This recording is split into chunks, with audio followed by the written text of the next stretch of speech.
오늘도 하나님의 은혜가 저와 여러분에게 함께하기를 기원합니다. 1절 말씀에 솔로몬이 애굽의 왕 바로와 더불어 혼인 관계를 맺어 그의 딸을 맞이하고 다윗성에 데려다 두고, 솔로몬은 애굽뿐만 아니라 주변 나라들과 혼인 관계를 맺었습니다. 이것이 나중에 문제가 되는데 나중에 또 살펴보도록 하겠습니다. 자기의 왕궁과 여호와의 성전과 예루살렘 주위의 성의 공사가 끝나기를 기다리니라. 성전 공사를 먼저 하고 그 다음에 왕궁 공사를 이어서 하는데, 성전 건축은 6장에서 시작합니다. 그러니까 아직은 성전이 지금 없는 상황입니다.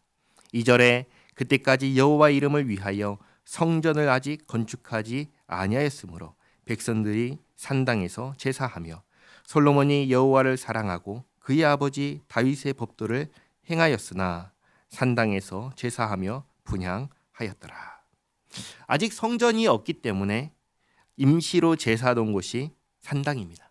그런데 성전이 건축되기 전까지 산당에서 제사를 계속해서 드리다 보니까 이게 익숙해져서 성전이 건축한 뒤에도 계속해서 산당에서 제사하는 일이 생깁니다. 이것도 이제 문제가 되는데 나중에 살펴보도록 하겠습니다.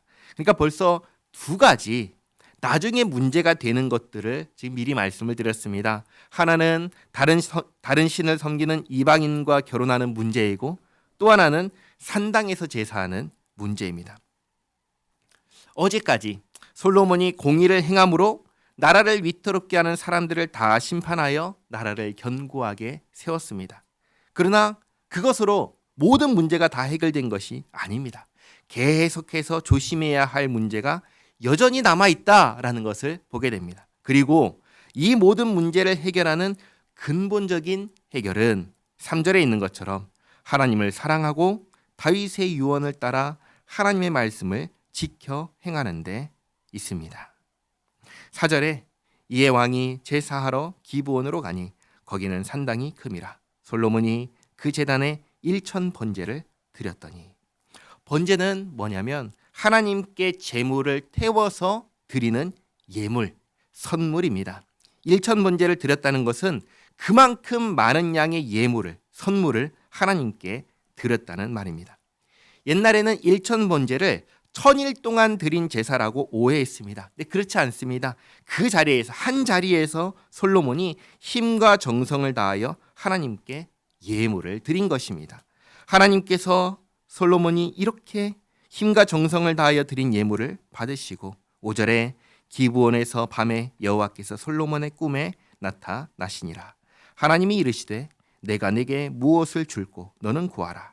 솔로몬이 이르되 주의 종 내 아버지 다윗이 성실과 공의와 정직한 마음으로 주와 함께 주 앞에서 행함으로 주께서 그에게 큰 은혜를 베푸셨고, 다윗은 하나님 앞에서 행할 때 어떻게 행하였다고 하죠? 성실과 공의와 정직한 마음으로 행하였습니다. 주께서 또 그를 위하여 이 큰 은혜를 항상 주사 오늘과 같이 그의 자리에 앉을 아들을 그에게 주셨나이다. 나의 하나님 여호와여, 주께서 종으로 종의 아버지 다윗을 대신하여 왕이 되게 하셨사오나 종은 작은 아이라 출입할 줄을 알지 못하고. 근데 이 작은 아이라고 해서 솔로몬이 10대의 어린아이냐? 그렇지는 않습니다. 그러나 자신을 그만큼 낮춘 것입니다. 그리고 8절에 주께서 택하신 백성 가운데 있나이다. 그들은 큰 백성이라. 자기는 작은 아이고 이 백성은 큰 백성이라. 수요가 많아서 셀 수도 없고 기록할 수도 없사오니 누가 주의 이 많은 백성을 재판할 수 있사오리이까. 듣는 마음을 종에게 주사 주의 백성을 재판하여 선악을 분별하게 하옵소서. 솔로몬이 하나님께 무엇을 구했습니까? 듣는 마음을 달라고 하였습니다. 잘 듣는 게 목적인가요? 아닙니다. 잘 들어서 뭘 하려고 하죠? 선악을 분별하여 바르게 재판을 할 수 있게 하려고 한 것입니다. 그러니까 솔로몬은 하나님을 사랑하는 마음으로 하나님의 백성을 어떻게 하면 잘 다스릴 수 있을까를 생각한 거예요. 그러려면 무엇이 옳은지 무엇이 그른지를 알아야 했습니다. 선악을 분별할 수 있어야 했습니다. 그래서 선악을 분별할 수 있는 지혜, 듣는 마음을 구한 것입니다. 10절에 솔로몬이 이것을 구하매 그 말씀이 주의 마음에 든지라. 이에 하나님이 그에게 이르시되 내가 이것을 구하도다. 자기를 위하여 장수하기를 구하지 아니하며 부도 구하지 아니하며 자기 원수의 생명을 멸하기도 구하지 아니하고 오직 송사를 듣고 분별하는 지혜를 구하였으니. 다르게 말하면 하나님께서 무슨 소원이든 다 들어주실 수 있는데 솔로몬이 자기 자신을 위해서는 아무것도 구하지 않아요. 오직 하나님의 백성을 잘 다스리기 위한 지혜, 선악을 분별하기 위한 지혜, 듣는 마음만 구한 거예요. 이것이 하나님 보시기에 너무나 기특하게 보였습니다. 그래서 12절에 내가 내 말대로 하여 내게 지혜롭고 총명한 마음을 주노니 내 앞에도 너와 같은 자가 없었거니와 내 뒤에도 너와 같은 자가 일어남이 없으리라. 내가 또 내가 구하지 아니한 부귀와 영광도 내게 주노니 내 평생의 왕들 중에 너와 같은 자가 없을 것이라. 하나님께서 듣는 마음뿐만 아니라 부귀와 영광도 주겠다 하십니다. 하나님께서 기뻐하시면 하나님의 뜻대로 얼마든지 주시는 것입니다. 그런데 여기서 이어서 하나님께서 중요한 말씀을 하십니다. 14절인데요. 내가 만일 내 아버지 다윗이 행함같이 내 길로 행하여 내 법도와 명령을 지키면 내가 또 내 날을 길게 하리라.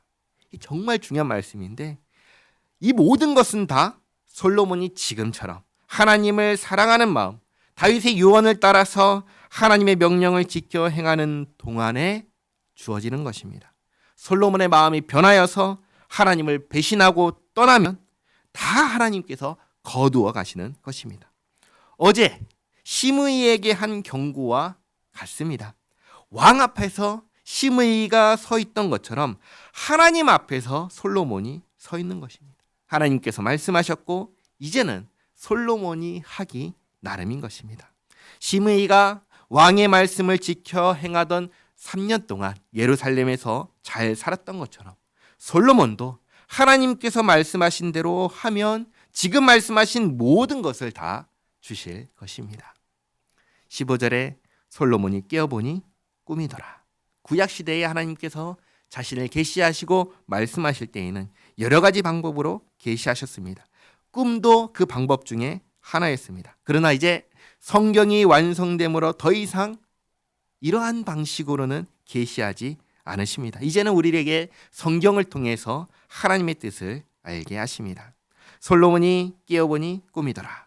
이에 예루살렘에 이르러 여호와의 언약궤 앞에 서서 번제와 감사의 제물을 드리고 모든 신하들을 위하여 잔치하였더라. 아침에 일어나서 하나님께서 베푸신 은혜에 감사하여 기브온 산당이 아니라 언약궤 앞으로 예루살렘에 있는 언약궤 앞에서 번제와 감사의 제물을 드리고 잔치를 벌였습니다. 오늘 솔로몬은 하나님께 듣는 마음을 구했습니다. 이것은 자신을 위한 것이 아니라 하나님의 백성을 더욱 잘 다스리고자 하는 마음에서 비롯한 것이었습니다. 그래서 하나님께서 기뻐하셨습니다. 그리고 듣는 마음과 더불어 부귀와 영화도 약속하셨습니다. 그런데 가장 중요한 것은 이 모든 것은 하나님의 사람에게 주시는 것입니다. 이것을 기억하시기 바랍니다. 솔로몬이 아무리 지혜롭고 부귀 영화를 다 가졌어도 하나님을 떠나면 그 즉시로 아무 소용이 없는 것입니다. 이 사실을 잊지 마시기 바랍니다. 하나님을 떠나면 아무리 지혜롭고 아무리 부귀와 권세와 영화를 갖고 있다 할지라도 다 소용이 없는 것입니다.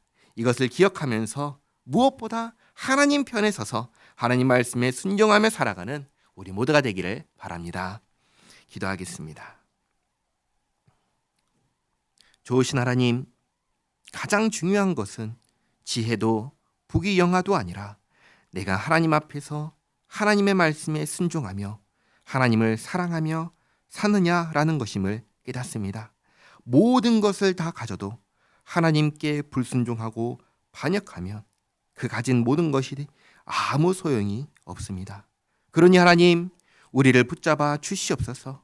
우리의 심령을 붙잡아 주시어서 하나님을 떠나지 않게 하옵시고 하나님 말씀 듣기를 즐거워하고 하나님 말씀에 순종하기를 기뻐하는 우리 모두가 되게 하옵소서. 이것이 진정한 복이오니 영원토록 하나님 앞에서 살아가는 우리 모두가 되게 하옵소서. 예수님의 이름으로 기도하옵나이다. 아멘.